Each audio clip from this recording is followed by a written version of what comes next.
ദൃശ്യ മോഡൽ നടത്തിയ ഒരു കൊലപാതകത്തിന്റെ ചുരുളാണ് കരുനാഗപ്പള്ളി പോലീസിന്റെ അന്വേഷണത്തിൽ നിന്ന് വെളിവാകുന്നത്. 6-ാം തീയതിയാണ് വിജയലക്ഷ്മിയെ കാണാതാകുന്നത്.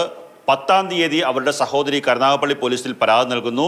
ആ പരാതിയുടെ അടിസ്ഥാനത്തിൽ മിസ്സിങ്ങിന് പോലീസ് കേസെടുത്തു. ആ കേസിന്റെ പ്രാഥമിക അന്വേഷണം നടത്തുകയായിരുന്നു. ആ സമയത്താണ് എറണാകുളം പോലീസ് സ്റ്റേഷനിൽ നിന്നും ഒരു വിവരം ലഭിക്കുന്നത്. കരുനാഗപ്പള്ളി സ്വദേശിനിയായിട്ടുള്ള വിജയലക്ഷ്മി എന്ന് പറയുന്ന ഒരു വ്യക്തിയുടെ മൊബൈൽ ഫോൺ തങ്ങൾക്ക് ലഭിച്ചിട്ടുണ്ട്. അത് എന്താണ് എന്ന് അന്വേഷിക്കാൻ വേണ്ടിയാണ് പോലീസ് വിളിക്കുന്നത്, എറണാകുളം പോലീസ് വിളിക്കുന്നത്. ആ സമയത്താണ് കരുനാഗപ്പള്ളി പോലീസിന് സംശയം തോന്നുന്നത്. വിജയലക്ഷ്മിയുടെ ഫോൺ എങ്ങനെ എറണാകുളത്ത് എത്തിയെന്നുള്ളൊരു സംശയം ഉണ്ടാകുന്നു. അതിന്റെ അടിസ്ഥാനത്തിൽ പോലീസ് ഈ സൈബർ സെല്ലിന്റെ സഹായത്തോടുകൂടി അന്വേഷണം നടത്തുന്നു. അങ്ങനെയാണ് ജയചന്ദ്രൻ എന്ന് പറയുന്ന വ്യക്തിയിലേക്ക് അന്വേഷണം എത്തുന്നത്. ഇതിൽ 6-ാം തീയതി വൈകിട്ട് വിജയലക്ഷ്മി അമ്പലപ്പുഴയിൽ എത്തുന്നു. അമ്പലപ്പുഴയിൽ വെച്ച് ജയചന്ദ്രൻ വിജയലക്ഷ്മിയെ കൂട്ടിക്കൊണ്ട് അമ്പലപ്പുഴ ക്ഷേത്രത്തിലേക്ക് പോകുന്നു. ക്ഷേത്ര ദർശനം പൂർത്തിയാക്കുന്നു.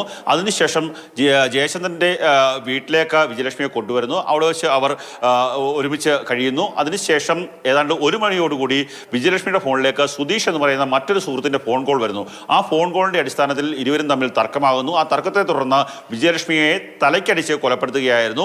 അതിനുശേഷം സമീപത്തെ വീടിൻ്റെ പുറകിൽ നിർമ്മാണം നടക്കുന്ന വീടിൻ്റെ പുറകിലെ പറമ്പിൽ മൃതദേഹം കുഴിച്ചിടുന്ന ഒരു സാഹചര്യം ഉണ്ടായി. അതിനുശേഷം വിജയലക്ഷ്മിയുടെ മൊബൈൽ ഫോൺ അന്ന് പുലർച്ചെ 7-ാം തീയതി പുലർച്ചെ തന്നെ സ്വിച്ച് ഓഫ് ചെയ്യുന്നു.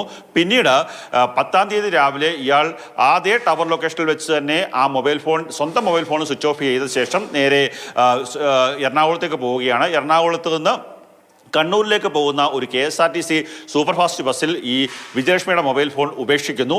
അതിനുശേഷം അയാൾ മടങ്ങിപ്പോവുകയാണ്. പക്ഷേ അവിടെയാണ് ഈ കൊലയാളിക്ക് തെറ്റുപറ്റിയത്. അയാൾ വിജയലക്ഷ്മിയുടെ ഫോൺ സ്വിച്ച് ഓഫ് ആകുന്നത് ഈ പറയുന്ന ജയചന്ദ്രൻ്റെ വീട് നിൽക്കുന്ന അതേ ടവർ ലൊക്കേഷൻ പരിധിയിൽ 7-ാം തീയതിയാണ്.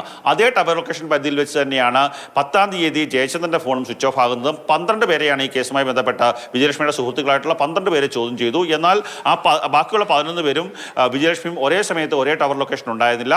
ഞായറാഴ്ച രാവിലെ ഈ മത്സ്യബന്ധനത്തിന് പോയി മടങ്ങി വന്ന ജയചന്ദ്രനെ പോലീസ് കസ്റ്റഡിയിൽ എടുക്കുന്നത്.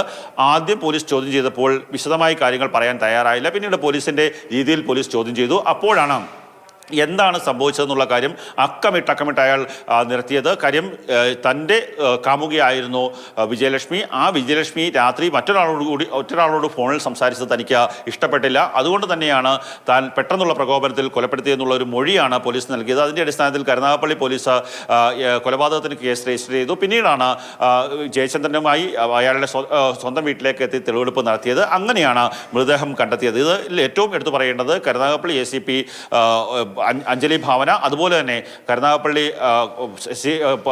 SHO ആയിട്ടുള്ള ബിജു ബി, ഈ 2 ആൾക്കാർ, ഒപ്പം തന്നെ city police commissioner Chaitra Teresa John, ഇവരുടെ 3 പേരുടെ മേൽനോട്ടത്തിൽ മറ്റു ഉദ്യോഗസ്ഥരുടെ സഹായത്തോടു കൂടി നടത്തിയ ഒരു സയന്റിഫിക് അന്വേഷണം അല്ലെങ്കിൽ സൈബർ സെല്ലിന്റെ സഹായത്തോടു കൂടി നടത്തിയ അന്വേഷണമാണ് ഈ കൊലപാതകി, കൊടും ക്രൂരത നടത്തിയ കൊലപാതകിയെ പിടികൂടാൻ സാധിച്ചത്.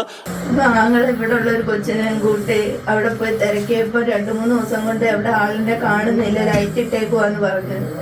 അങ്ങനെ നമ്മൾ ആ കൊച്ചു ഞാനും കൂടെ പോയി പോലീസ് സ്റ്റേഷനിൽ കൊണ്ടുവന്ന് പരാതി കൊടുത്തു. പിന്നെ വേറെ സുധീഷ് എന്ന് പറഞ്ഞ ഒരാളെ പിടിച്ചായിരുന്നു. പിടിച്ച് ചോദ്യമൊക്കെ ചെയ്ത് കഴിഞ്ഞിട്ട് പിന്നെ അമ്പലപ്പുഴയിലുള്ള ഒരു ജയനെന്ന് പറയുന്ന ഒരുത്തനെ അവനെ പിടിച്ച് അവനെന്തോ ചെയ്ത്.